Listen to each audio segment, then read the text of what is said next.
Hallo Leute, ich bin Katja und ihr seht Deutsch für euch.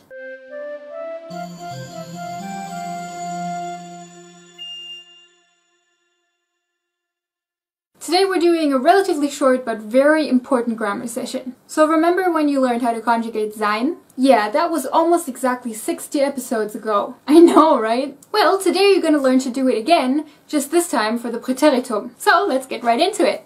Sein, being the diva that it is, decided to take a completely different stem for its past tense form. Just like to be in English, actually. The past tense stem of sein is war.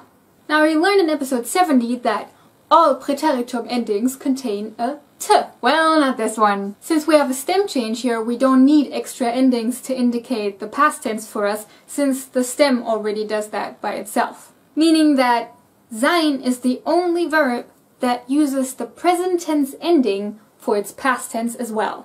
The only thing that reminds us that this is in fact the past tense ending-wise is that the endings for the first and third person singular are the same, unlike with verbs in the present tense. So, since by now you should be able to conjugate verbs in your sleep, at least the present tense ones, I will just flash the forms on the screen and you can try to beat me to it.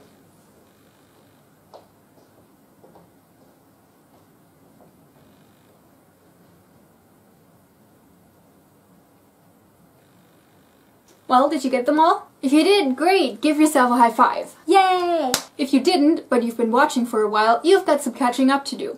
Either way, I'll read them out to you again. Ich war, du warst, sie es war, wir waren, ihr wart, sie waren. So, like I said, the endings are the same as in the present tense, except for the third person singular, which in this case doesn't get its own ending, but instead takes the same one as the first person singular. So, another very important set of forms that you will do best at just drilling into your head until, you have them on your face. Nailed it. And that's it already. To get your own copy of the script for this episode, support me on Patreon and toss me a note with an email address that you use for Dropbox.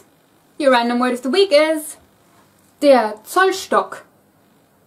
Literally inch stick, which is kind of confusing because we don't use inches, but you know, the word's been around for a while. Bis nächste Woche. Tschüss!